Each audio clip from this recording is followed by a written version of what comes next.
Okay, let's dive into this. At first glance, you might think a global food conference, a big international trade deal, and a new dam in the Himalayas have nothing to do with each other. But today, we're going to connect those dots. We'll explain exactly how these seemingly separate stories are all weaving together to shape our world. It kind of sounds like a riddle, right? But stick with us. We're about to take a journey that links these huge international talks on food security directly to massive new infrastructure projects happening on the ground. We're going to start with the big picture and zoom all the way in. All right, first up, we're going to look at three major global conversations that are setting the agenda right now. And they really touch on the things that matter most: our food, our health, and our economies. So kicking things off in Dubai, we've got the 7th Future Food Forum. And its theme, Building Resilient Food Systems, tells you everything you need to know about what's on everyone's mind. This isn't just about growing more food anymore. It's about creating systems that can actually survive shocks, like climate change and all the supply chain chaos we've seen. Next, there's World Lung Day. Now its mission has gotten a lot broader.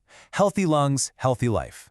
This is part of a bigger shift we're seeing everywhere, moving from focusing on just one problem to thinking about how we build resilient systems, whether that's for public health or, as you'll see in a minute, for our economies.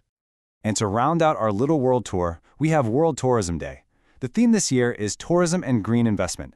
Honestly, this focus on sustainability and smart investment is the perfect bridge to our next topic: how countries are actually taking these big global ideas and putting them into practice.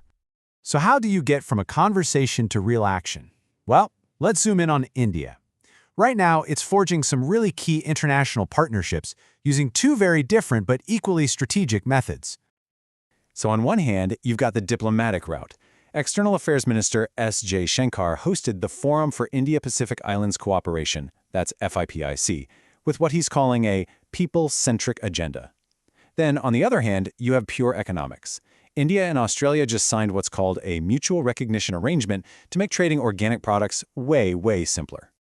And look, these deals aren't just paper. They have an immediate, real-world impact. This new agreement with Australia, it's set to give a huge boost to a market that was already worth almost $9 million last fiscal year. By cutting through the red tape on certification, it just opens the floodgates for more growth. Okay, now let's bring our focus all the way back home to India.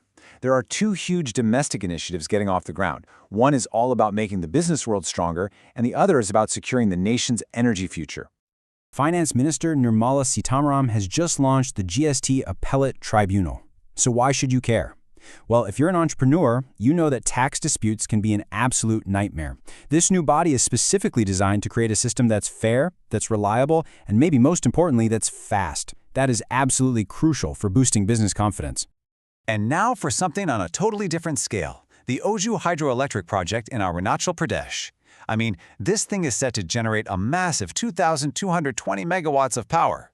To give you some perspective, this is going to be the single largest project in the entire Subansiri River Basin. It's huge. And this brings us right back to that question we asked at the very beginning. How does a dam connect to our food systems?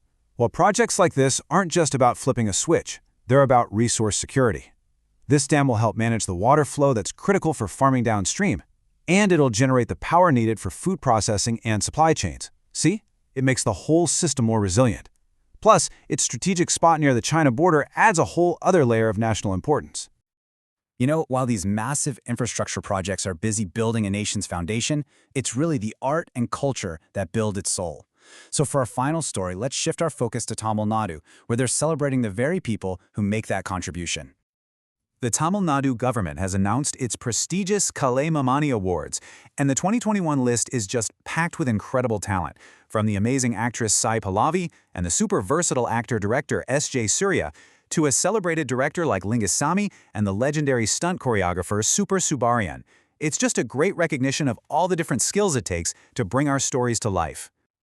This quote really gets to the heart of why awards like these matter so much. In a world full of policy and infrastructure, they take a moment to honor the storytellers, the people whose work reflects where we've been, defines who we are now, and really shapes how we see our future.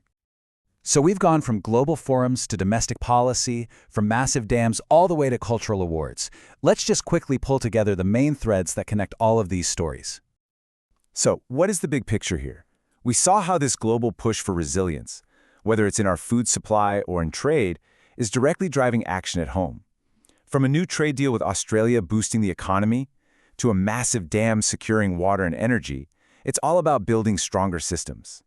And then you have things like the GST Tribunal, which are designed to make that whole economic engine run a lot more smoothly. From these huge global themes of sustainability to local projects that will literally reshape entire regions for decades, every single one of these stories is just getting started. So the real question is, which one will you be watching?